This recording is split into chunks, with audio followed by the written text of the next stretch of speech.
اسلامی بھائیوں اور بہنوں، السلام علیکم۔ آج کی اس ویڈیو میں ہم آپ کے سامنے اہل بیت اطہار کی زندگی کا ایک ایسا روحانی واقعہ پیش کرنے جا رہے ہیں جو نہ صرف ایمان کو تازہ کرتا ہے بلکہ اللہ کی قدرت کے حیرت انگیز راز بھی کھول دیتا ہے۔ آج ہم چوتھے امام سجاد کربلا حضرت امام زین العابدین علیہ السلام کے ایک ایسے معجزے کا ذکر کریں گے جسے سن کر انسان کا دل اللہ کی قدرت کے سامنے جھک جاتا ہے۔ یہ واقعہ ایک خشک درخت کے زندہ ہو جانے اور امام کو سلام کرنے سے متعلق ہے۔ آئیے اس روحانی سفر کا آغاز کرتے ہیں۔ حضرت امام زین العابدین علیہ السلام کا نام سن کر دل میں ایک نرمی اور سکون اتر آتا ہے۔ آپ کی شخصیت علم، عبادت، زہد اور اخلاق کا ایسا مجموعہ تھی جس کی مثال تاریخ میں کم ہی ملتی ہے۔ آپ نے کربلا جیسے عظیم سانحے کا صبر اور استقامت سے سامنا کیا، اس کے بعد مدینہ میں دنیا کے سامنے وہ کردار پیش کیا جس نے انسانیت کو نیا رخ دیا۔ آپ کی زندگی میں کئی ایسے روحانی واقعات ملتے ہیں جو آپ کے بلند مقام کی دلیل ہیں۔ انہی واقعات میں سے ایک مشہور معجزہ خشک درخت کا زندہ ہو جانا ہے۔ یہ واقعہ نہ صرف اللہ کی قدرت کا اظہار ہے بلکہ یہ بھی بتاتا ہے کہ اللہ اپنے محبوب بندوں کو کیسے معجزات عطا فرماتا ہے۔ یہ واقعہ اس وقت کا ہے جب امام علیہ السلام اپنے چند ساتھیوں کے ساتھ سفر میں تھے۔ سفر طویل تھا، راستہ ویران تھا، چاروں طرف خاموشی اور تپتی دھوپ کا راج تھا۔ دور دور تک کوئی سبزہ، کوئی پانی اور نہ ہی سایہ نظر آ رہا تھا۔ صحرا کی گرمی اور سختی ویسے ہی انسان کو کمزور کر دیتی ہے، لیکن یہ سفر جیسے جیسے آگے بڑھتا جا رہا تھا، تھکن بھی شدید ہوتی جا رہی تھی۔ امام کے ساتھی بھی تھکے ہوئے تھے، مگر ان کے دلوں میں امام کی شخصیت سے جو محبت اور عقیدت تھی وہ انہیں ہمت دے رہی تھی۔ چلتے چلتے امام علیہ السلام کی نگاہ ایک سوکھے ہوئے درخت پر پڑی۔ یہ درخت صحرا کی تیز دھوپ میں بالکل بے جان سا کھڑا تھا۔ اس کی شاخیں ٹوٹی ہوئی تھیں، پتے جھڑے ہوئے تھے اور تن پر کہیں بھی زندگی کا نشان نظر نہیں آ رہا تھا۔ ایسا لگ رہا تھا جیسے برسوں سے اس درخت کو پانی نہ ملا ہو۔ صحرا میں ایسے بے جان درخت عام ہوتے ہیں، اس لیے ساتھیوں نے اس درخت کو کوئی اہمیت نہ دی۔ لیکن امام علیہ السلام کے قدم آہستہ ہو گئے اور آپ اس بے جان درخت کے سامنے رک گئے۔ ساتھی حیران تھے کہ امام اس مردہ درخت کے سامنے کیوں رکے ہیں۔ امام نے آسمان کی طرف نگاہ بلند کی۔ ان کی آنکھوں میں خشیت الہی کا نور تھا جسے دیکھ کر ساتھیوں کے دلوں میں بھی سکون اتر آیا۔ امام علیہ السلام نے اللہ کا ذکر کیا اور چند لمحوں کے لیے خاموش کھڑے رہے۔ پھر آپ اس خشک درخت کے قریب گئے اور اپنا مبارک ہاتھ اس کے تنے پر رکھا۔ جیسے ہی امام کی ہتھیلی اس درخت پر پڑی، صحرا کی خاموشی ٹوٹنے لگی۔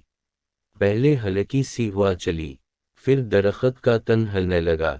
امام نے اللہ کی حمد بیان کی اور دعا کی۔ ساتھیوں نے دیکھا کہ وہ مردہ درخت جو کچھ لمحے پہلے بے جان کھڑا تھا، اس کی شاخوں میں حرکت پیدا ہو گئی۔ سب کی آنکھیں حیرت سے کھل گئیں۔ درخت ہلنے لگا جیسے اسے نئی زندگی مل رہی ہو۔ اس کی ٹوٹی شاخوں پر سبز رنگ ابھرنے لگا۔ چند لمحوں میں خشک لکڑی پر ہرے بھرے پتے اگ آئے۔ وہ پتے ایسے تازہ تھے جیسے ابھی ابھی بارش ہوئی ہو۔ سب ساتھی اس منظر کو دیکھ کر حیران رہ گئے۔ اس صحرا میں جہاں میلوں تک کچھ نہیں تھا، وہاں ایک درخت کا اسی وقت زندہ ہو جانا ایک ایسا منظر تھا جسے الفاظ میں مکمل بیان نہیں کیا جا سکتا۔ ابھی ساتھی اس حیران کن منظر کو سمجھ ہی رہے تھے کہ درخت کی شاخوں سے ایک نور جیسی روشنی نکلی۔ یہ روشنی دھیمی تھی مگر پاکیزگی سے بھرپور۔ پھر اچانک سب نے ایک واضح آواز سنی۔ وہ آواز نہ انسان کی تھی نہ ہوا کی، وہ درخت کی طرف سے آ رہی تھی۔ درخت نے بآواز بلند امام زین العابدین علیہ السلام کو سلام کیا۔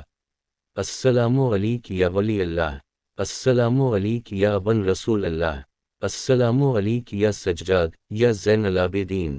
ساتھیوں کی چیخیں نکل گئیں، ان کے جسم کانپنے لگے۔ انہوں نے زندگی میں کبھی ایسا منظر نہیں دیکھا تھا۔ امام نے مسکرا کر درخت کے سلام کا جواب دیا۔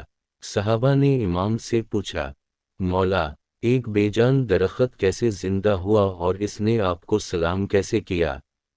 امام علیہ السلام نے انتہائی سکون سے جواب دیا، جب اللہ اپنے بندوں کو نشانی دکھانا چاہے تو مردہ چیز بھی زندہ ہو جاتی ہے۔ یہ درخت بھی اللہ کی قدرت سے گویا ہوا ہے، ہم کچھ نہیں، سب اللہ کی قدرت ہے۔ صحرا کا وہ پرسکون مقام اب روحانی نور سے بھرا ہوا تھا، سب ساتھی درخت کے نیچے بیٹھ گئے، اس کی ہریالی نے تھکن کو کم کر دیا، ہوا میں ٹھنڈک آ گئی جیسے اللہ نے اپنی رحمت نازل فرمائی ہو۔ امام نے صحابہ کو نصیحت فرمائی، اللہ جب اپنے ولیوں کو عزت عطا کرتا ہے تو پوری کائنات ان کے تابع ہو جاتی ہے، انسان ہو یا درخت، پتھر ہو یا پرندہ، سب اللہ کی مخلوق ہے۔ اللہ جسے چاہے ان مخلوقات کے ذریعے عزت عطا کرتا ہے۔ یہ واقعہ صرف ایک معجزہ نہیں بلکہ ایمان کا ایک چراغ ہے جو ہر دور میں انسان کو اللہ کے قریب لاتا ہے۔ آج بھی جب یہ واقعہ سنایا جاتا ہے تو دل گواہی دیتا ہے کہ اللہ اپنے محبوب بندوں کی دعا کو ضائع نہیں کرتا۔ یہ معجزہ ہمیں یہ سبق دیتا ہے کہ اگر دل میں اخلاص ہو، ایمان ہو، سچائی ہو، تو اللہ مردہ دلوں کو بھی زندہ کر دیتا ہے۔ جس طرح خشک درخت دوبارہ زندہ ہو گیا، اسی طرح اللہ انسان کی بے جان زندگی میں نئی روح پھونک سکتا ہے۔ حضرت امام زین العابدین علیہ السلام کا یہ معجزہ آج بھی روحانی دنیا میں ایک روشن چراغ ہے اور رہتی دنیا تک رہے گا۔ اسلامی بھائیوں اور بہنوں، یہ تھا آج کا روحانی واقعہ جو ہمیں یہ سبق دیتا ہے کہ اللہ کی قدرت بے حد ہے۔ اس کے ولی جہاں جاتے ہیں اللہ وہاں اپنی نشانیاں ظاہر فرماتا ہے۔ اگر آپ کو یہ واقعہ پسند آیا ہو تو ویڈیو کو لائک ضرور کریں اور ہمارے چینل اسلامک فیکٹس 313 کو سبسکرائب کریں تاکہ آپ تک اہل بیت اطہار کے مزید معجزات اور ایمان افروز واقعات پہنچتے رہیں۔ ملتے ہیں اگلی ویڈیو میں ایک نئے واقعے کے ساتھ۔